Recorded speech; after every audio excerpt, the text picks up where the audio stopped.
Orang munafik itu Pak, mungkin tidak minum khamr. Allah nggak nyebutin orang munafik yang minum khamr. Allah nggak nyebutin. Kalau Bapak perhatikan, karena Imam Ibnu Qayyim menceritakan 47 kali Allah mengulang kata munafik di dalam Quran. Kata munafiknya saja. Maka kemudian Allah ketika menyebut sampai 47 kali di dalam Quran, Allah tidak menyebut munafik itu minum khamr. Enggak. Allah tidak menyebut orang munafik itu mereka berzina. Enggak pula. Allah menyebut orang munafik itu kemudian mereka melakukan kedzaliman, mukul. Enggak. Tapi Allah selalu menyebutkan kejahatan, keyakinan mereka itu. Makanya kemudian kemunafikan itu orang munafik, maaf loh, dia tidak melakukan kejahatan dengan kelaminnya, dia tidak melakukan kejahatan dengan tangannya, dia tidak melakukan kejahatan dengan kakinya, tapi dia melakukan kejahatan dengan hatinya. Itulah tindakan subversif dia kepada Allah. Makanya harganya apa? Mahal harganya di sisi Allah itu. Makanya jangan main-main dengan hati. Hati itu tempatnya yang paling penting. Kalau hati kita sampai kemudian rusak amal itu. Wong kita niat itu walaupun anak dan antum berjihad, nyari ilmu, sedekah, tapi kalau hati kita rusak, niat kita itu bercabang antara Allah dengan niatan manusia, Allah tidak butuh amal kita walaupun menjulang tinggi sampai nyentuh pintu langit. Allah tidak butuh. Kenapa? Allah paling benci ketika ridhonya itu disamakan oleh manusia di dalam hatinya, disamakan dengan pujian manusia. Mana ada ridho Allah di atas arah disamakan dengan pujian manusia. Makanya Allah tidak main-main, walaupun kita jihad ditolak, tidak akan masuk surga ketika sudah salah niat. Hati itu mahal harganya. Makanya kalau kemudian kita menghadapi orang munafik, maaf loh, orang munafik itu Masya Allah, mungkin dia tidak pernah minum khamr, ini yang khamr, enggak, saya suka mabuk, mau naik bis aja mabuk kok dikasih khamr.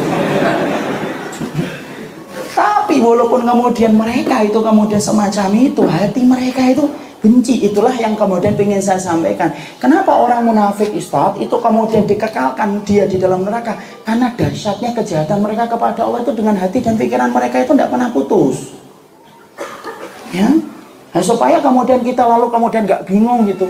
Kok ini dikatakan nih faksi perbuatannya, dia kan nggak minum khamr loh. Orang minum khamr itu lebih baik daripada orang munafik. Bukan berarti setelah ini minum khamr, enggak.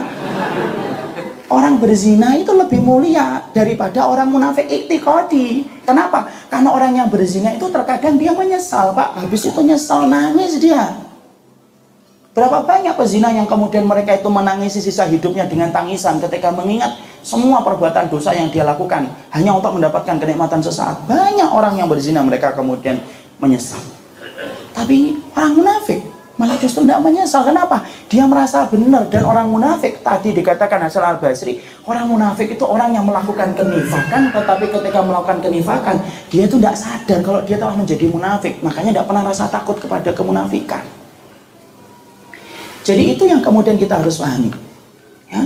Jadi orang munafik yang kedua yang kita harus mengerti tentang orang munafik itu ternyata mereka itu kemudian ada dua, munafik amali, munafik iktiqadi. Munafik secara amal tidak mengeluarkan seseorang dari agama Allah.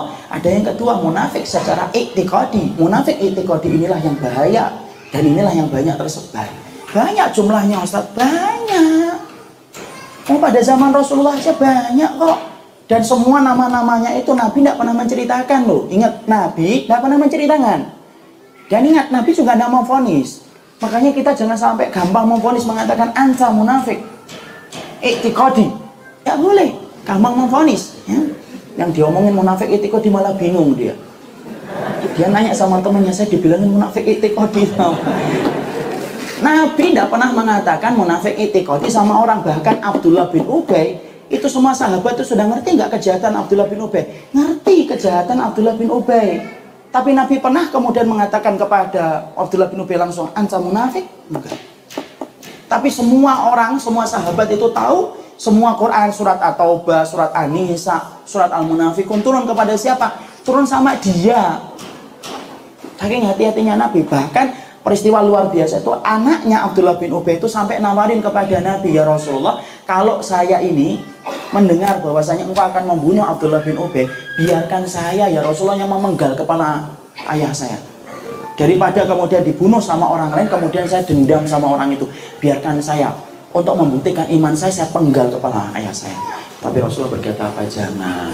Nanti orang ngomong gimana bahwasanya Muhammad telah membunuh sahabatnya. Artinya kemudian bukan berarti kita langsung gampang memvonis orang itu. Tidak boleh dengan gampang-gampang itu. Tapi di situ kita paham kemunafikan itu Masya Allah semacam itu. Makanya dahsyat betul bagaimana kemudian akibat yang ditimbulkan mereka. Iya, sekali lagi saya katakan, hari ini orang kafir Pak menang di atas kaum muslimin, itu bukan hakikatnya mereka kuat, enggak. Mereka itu mencari kehidupan dalam kehidupan kok. Adapun orang yang beriman itu mencari kehidupan dalam kematian ketika mereka berjuang. Itulah bedanya. Tapi orang munafik, tapi orang kafir itu menang karena banyaknya orang munafik yang kemudian membantu mereka. Selalu gitu dalam setiap perputaran zaman itu selalu begitu.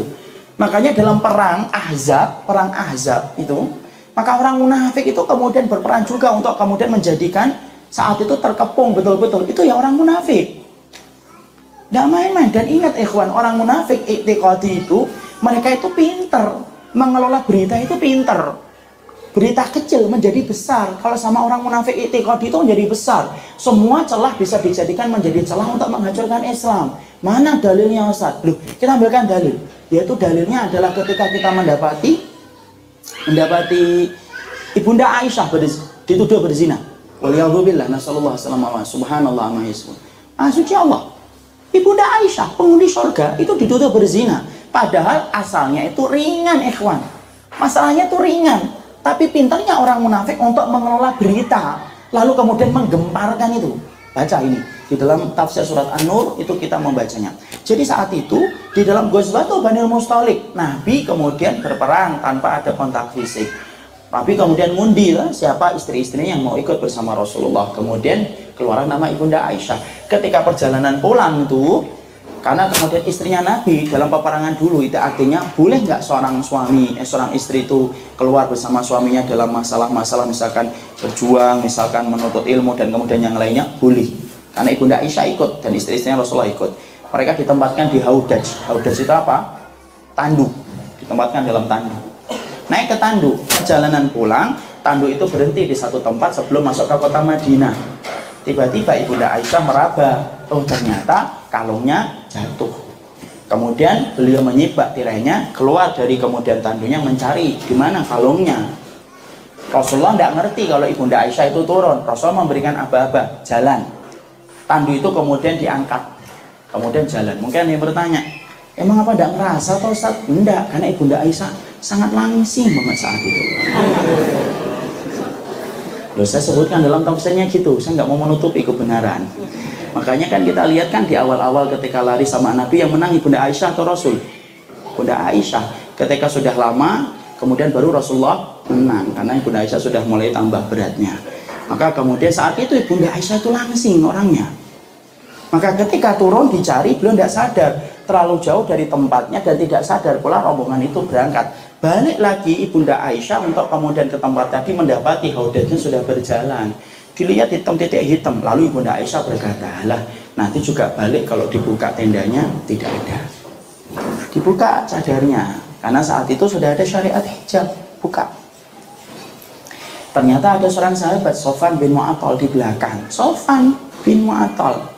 Dimana kemudian kalau kita melihat tafsirnya, kenapa Sofwan bin Mu'attal kok ketinggalan di belakang? Ada yang mengatakan, atau riwayat, karena beliau itu suka tidur dalam perjalanan. Ya. Kemudian riwayat yang kedua ada yang mengatakan beliau memang diberikan amanah untuk membersihkan apa yang tertinggal ketika pasukan berjalan, pasukan penyapu. Saya cenderung kepada pendapat yang kedua. Ala kulli hal tadi cuma para ahli tafsir mengatakan gitu. Kemudian ketika jalan, naik ontanya dia melihat. Dan saat itu Ibunda Aisyah sedang membuka cadarnya. Kemudian ketika melihat, loh itu Aisyah, ibu saya. Kenapa? Semua ibunya, semua istrinya Rasulullah adalah ibu kita. Tidak ada kalimat apapun kecuali satu, kalimat al-istirja, inna lillahi wa inna ilaihi raji'un. Kaget. Ibunda Aisyah ngerti, kemudian langsung ditutup. Lah kok tahu itu Ibunda Aisyah? Karena Sofwan bin Mu'attal sudah tahu Ibunda Aisyah sebelum ayat hijab diturunkan. Sudah, kalimat yang diucapkan apa? Tidak apa-apa. Dia kemudian perintahkan ontanya untuk duduk, kemudian Ibunda Aisyah dipersilakan oleh Sofwan bin Mu'attal untuk naik. Dan tidak terjadi pembicaraan apapun dari tempat itu sampai ke Madinah. Ngobrol Ustaz? Enggak, nggak ngobrol. Kok ketinggalan Bu? Iya nih tadi nyari kalung. Enggak. Kalau di dalam tafsirnya enggak ada itu. Jadi betul-betul kalimat istirja yang disampaikan oleh Ibunda Sofyan bin Mu'attal, sudah innalillahi wa inna ilaihi raji'un. Udah, Sofyan bin Mu'attal juga nggak nanya apa-apa. Sebenarnya kan masalahnya ringan, ikhwan. Sampai ke Madinah selesai, ringan sebenarnya. Tapi perhatikan, setelah kemudian sampai, kemudian Ibunda Aisyah ditakdirkan sakit, jatuh kemudian di rumahnya untuk istirahat. Kemudian beliau istirahat, dalam istirahatnya itulah lihat orang munafik menangkap celah itu, hanya celah ketinggalan Ibunda Aisyah untuk nyari kalung. Kemudian ada Sofyan bin Mu'attal, ringan bagi orang mukmin, selesai. Oh, Ibunda Aisyah ngomong itu kalung, udah kan selesai. Tapi tidak bagi Abdullah bin Ubay. Dia menangkap celah itu, kemudian dia pingin untuk menghancurkan keluarganya Nabi dan berkata kasak kusut desas-desus, oh Aisyah berzina, makanya ketinggalan di belakang. Suaminya nggak sadar kalau istrinya lagi berzina dengan Sofyan bin Mu'attal. Pinter nggak? Pinter. Sampai kemudian berita itu tersebar ke seluruh penduduk Madinah kok. Dimana penduduk Madinah itu sahabat, ikhwan. Kalau sahabat saja saat itu sampai ada yang tergelincir, ada yang mempercayai. Siapa yang mempercayai? Hasan bin Sabit, Mistah bin Usasah radhiyallahu anhuma. Hasan bin Sabit itu tukang syairnya Nabi. Mistah bin Usasah itu kerabatnya Abu Bakar, masih saudaraan sama Ibunda Aisyah. Kalau kemudian sampai Mistah bin Usasah, Hasan bin Sabit, kualitasnya kualitas sahabat yang kita sudah ngerti bagaimana keutamaan mereka dalam iman, ternyata masih tertipu juga dan menjadi korban dari kebusukan berita yang dibawa oleh kemudian siapa? Abdullah bin Ubay. Nah, kita dulu mikir, Masya Allah, ya itulah bagaimana dahsyatnya. Dan Allah menguji saat itu Nabi itu kemudian meminta kepada Allah supaya kemudian diterangkan tentang statusnya Ibunda Aisyah. Dan saat itu 1 bulan ayat itu tidak turun, ikhwan. 1 bulan ayat itu tidak turun. Biasanya ayat itu 2 hari, 3 hari turun, 4 hari, 5 hari turun. Itu sampai 1 bulan ayat itu tidak turun. Kenapa? Allah pengen nguji betul saat itu. Dan supaya kita ngambil pelajaran itu. Oh, namanya orang munafik dari dulu tuh menguasai berita. Kasak kusuk dia. Nanti kalau kemudian ada apa, nanti ketika itu berkaitan untuk kepentingan untuk merusak Islam, akan dia beritakan itu, blow up habis-habisan, terus-terusan. Sebagaimana itulah yang kemudian dirasakan oleh Ibunda Aisyah. Ibunda Aisyah, ikhwan, seorang wanita suci yang kemudian diberikan salam oleh malaikat Jibril, seorang wanita yang dipilih oleh Allah untuk menemani Nabi, itu kan tidak main-main. Masya Allah. Dan yang kita dapetin apa? Orang munafik itu pintar untuk mengelola berita itu.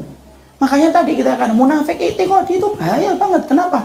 Kejahatan itu di pikiran dan kemudian di hatinya. Setiap ada celah untuk mendatangkan keburukan bagi Islam, dia datang berada di saf yang terdepan untuk kemudian menghancurkan Islam. Jadi Masya Allah, makanya baru kita paham kenapa kok kejahatan mereka sampai dikekalkan oleh Allah di dalam neraka. Ya tidak main-main. Karena kejahatan mereka juga nggak main-main.